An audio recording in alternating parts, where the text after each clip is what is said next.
नमस्कार। दिन भर की खबरों को लेकर मैं अलका कथूरिया सहारा हरियाणा के खास बुलेटिन में आप सभी का स्वागत करती हूं।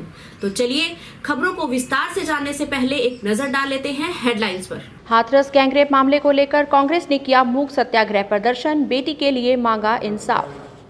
बहुजन समाज पार्टी की प्रदेश स्तरीय बैठक का हुआ आयोजन, राष्ट्रीय कार्यकारिणी के सदस्य इंजीनियर सीपी सिंह रहे मौजूद। हरियाणा स्टेट पेंशनर समाज जिला रोहतक की कार्यकारिणी तथा सदस्यों की मासिक बैठक का हुआ आयोजन। Inner wheel club of Rohtak द्वारा विभिन्न संस्थाओं में दिया गया जरूरत का सामान। अपनी समस्याओं को लेकर छोटू राम विधि संस्थान रोहतक का एक छात्र प्रतिनिधि मंडल मिला मध्वी प्रशासन से। पंजाब के पूर्व मुख्यमंत्री सरदार प्रकाश सिंह बादल का संदेश लेकर चौबीसी के चबूतरे पर पहुंची पंजाब की बड़ी हस्तियां। हाथरस गैंगरेप मामले को लेकर आज कांग्रेस ने अंबेडकर चौक स्थित कांग्रेस भवन पर मूक सत्याग्रह प्रदर्शन किया। प्रदर्शन में रोहतक से कांग्रेस विधायक भारत भूषण बत्रा, कलानौर से विधायिका शकुंतला खटक सहित कांग्रेस के कई वरिष्ठ पदाधिकारी और कार्यकर्ता मौजूद रहे। कांग्रेसी नेता ने कहा कि हाथरस मामले ने देश को एक बार फिर झकझोर कर रख दिया है। इस जघन्य घटना से साबित होता है कि आज देश और प्रदेश में बेटियां सुरक्षित नहीं हैं। उन्होंने कहा कि इस घटना में बेखौफ अपराधियों ने न सिर्फ मानवता की सारी हदें पार कर दी और इस घटना से पूरे देश में गुस्से की लहर है। उन्होंने कहा कि यही गरीबों की हाय सरकार के कफन में एक दिन कील का काम करेगी।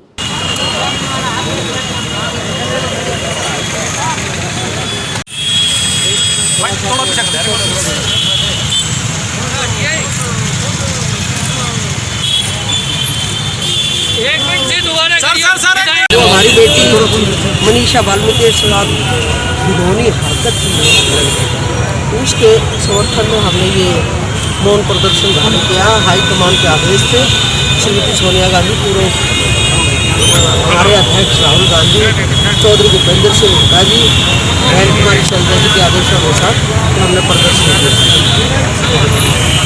न्याय मिलना चाहिए, जो दरिंदे हैं उनको कड़ी से कड़ी सजा मिलनी चाहिए। मैं ये कहता हूँ ऐसे दरिंदों को तो चौक पे खड़ा करके गोली मारनी चाहिए। और हमें तो न्याय चाहिए, उस बेटी के समर्थन में है। मैं पहले भी कह चुकी 2 अक्टूबर को और आज भी कह रही हूँ, जब तक उनको न्याय नहीं मिलेगा हमारी पार्टी, हम सब उनके समर्थन में है और रहेंगे। बहुजन समाज पार्टी हरियाणा प्रदेश के तत्वाधान में प्रदेश स्तरीय बैठक का आयोजन किया गया, जिसकी अध्यक्षता प्रदेश अध्यक्ष एडवोकेट गुरुमुख सिंह ने की। बैठक में मुख्य अतिथि के रूप में राष्ट्रीय कार्यकारिणी के सदस्य इंजीनियर सीपी सिंह और विशिष्ट अतिथि के रूप में हरियाणा प्रदेश प्रभारी प्रोफेसर महेश कुमार मौजूद रहे। बैठक के बाद पत्रकारों से रूबरू होते हुए सीपी सिंह ने बताया कि बैठक में संगठन की समीक्षा की गई। उन्होंने भाजपा सरकार पर गंभीर आरोप लगाते हुए कहा कि जब से भाजपा सरकार सत्ता में आई है, देश में अपराध का ग्राफ बढ़ा है। हाथरस गैंगरेप घटना की निंदा करते हुए उन्होंने कहा कि यूपी में जंगल राज कायम है।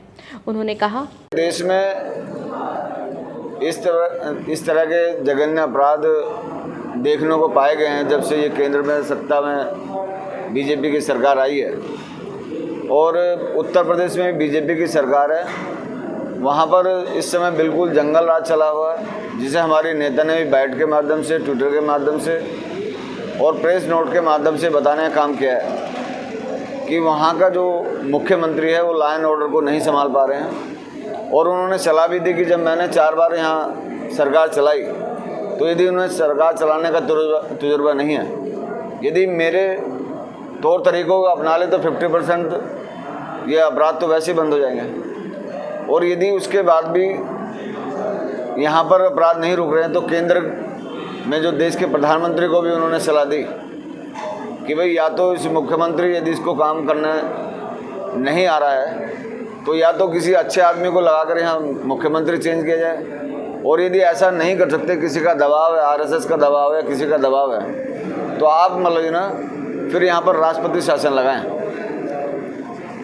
तो इस तरह की मतलब हमारी नेता ने वहाँ उनको बोलने का काम किया कि भाई ये योगी है, ये पूजा पाठ में लीन थे और यहाँ इन लोगों ने उनको मौका दे दिया, तो या तो गोरखपुर के मठ में जाकर वहाँ पूजा अर्चना करें या फिर बीजेपी के लोग इनको मंदिर निर्माण जो चल रहा है तो उसमें इनको कार्य दे दें, इनकी जगह किसी और को लगाया जाए।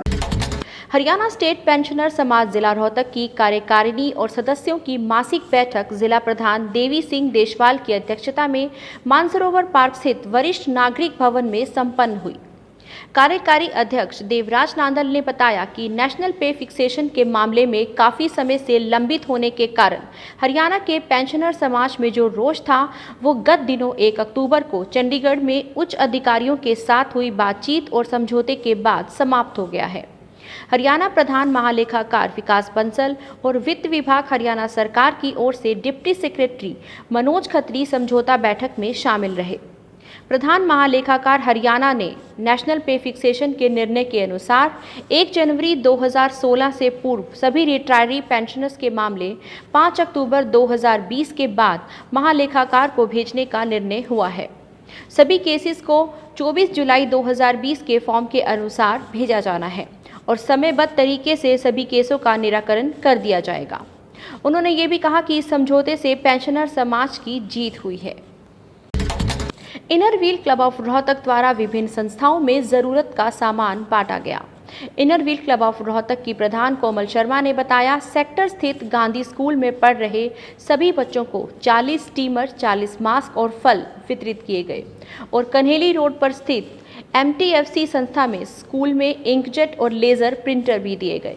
क्लब द्वारा चमारिया रोड पर स्थित SM memorial senior secondary school में पढ़ रहे अनाथ बच्चों की 1 साल की पूरी फीस दी गई ताकि उनकी पढ़ाई में कोई बाधा ना आए। छोटूराम विधि संस्थान रोहतक का एक छात्र प्रतिनिधि मंडल महर्षि दयानंद विश्वविद्यालय प्रशासन से मिला और अपनी कुछ समस्याओं के बारे में अवगत कराया। छात्र प्रतिनिधि मंडल ने बताया कि मध्वी प्रशासन ने उनकी समस्याओं का समाधान करने का भरोसा दिया है। छात्रों ने बताया कि अंतिम सेमेस्टर का परिणाम घोषित ना होने और रीअपियर की परीक्षा आयोजित ना होने के कारण कई समस्याएं हो रही हैं, जैसे स्नातकोत्तर जैसे LLM में दाखिला लेने से वंचित रहना, BCI के लिए पंजीकरण ना कर पाना क्योंकि इसकी अंतिम तिथि 24 अक्टूबर को है और परीक्षा 8 नवंबर को होनी है। आज अपने Chhoturam institute of law Rohtak के विद्यार्थी अपने यूनिवर्सिटी प्रशासन जिसमें अपने VC साहब, कंट्रोल एग्जामिनेशन, रजिस्ट्रार साहब से मिलने के लिए गए। उनकी कुछ अपनी डिमांड्स थी जिनमें मुख्य रूप से है ना जो फाइनल सेमेस्टर के एग्ज़ाम हुए थे उनका रिजल्ट डिक्लेयर करने के बारे में और उन फाइनल स्टूडेंट्स की जो रीअपियर स्टूडेंट्स थे उनके एग्ज़ाम करने के बारे में थी, जिसके कारण ना तो वो बच्चे PG में यानी LLM में दाखिला ले सकते और ना ही सिविल जैसे मध्य प्रदेश की जो वैकेंसी निकली हुई है उनमें अप्लाई करने के योग्य हैं। इसी तरह ना BCI के लिए रजिस्ट्रेशन जो होनी है जिसकी लास्ट डेट 24 अक्टूबर है और उसका एग्ज़ाम भी 8 नवंबर को ना उसमें फॉर्म भर सके और ना वो स्टूडेंट्स इसी कारण से किसी भी कोर्ट में अपीयर हो सकते हैं और अन्य जो कॉम्पिटिटिव एग्जाम है ना उनमें वो बैठ सकते हैं। सिर्फ इसी कारण के उनका रिजल्ट डिक्लेयर नहीं हुआ और ना रीअपियर के एग्जाम हुए। तो यूनिवर्सिटी प्रशासन से यही हमारी रिक्वेस्ट है कि जल्दी से जल्दी अपना फाइनल सेमेस्टर का रिजल्ट डिक्लेयर किया जाए और उनकी जिनकी री रहती है उनके एग्जाम कंडक्ट कराए जाए या प्रमोशन करना है जो उन्हें प्रमोट किया जाए।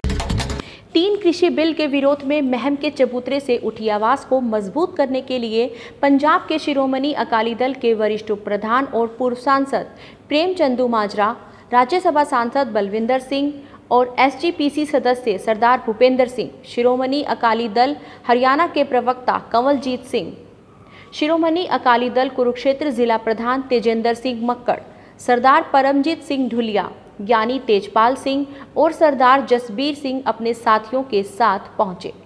पूर्व CM सरदार प्रकाश सिंह बादल और सरदार सुखबीर बादल का संदेश देते हुए कहा कि किसान कमेरे की लड़ाई में हम विधायक बलराज कुंडू के साथ खड़े हैं।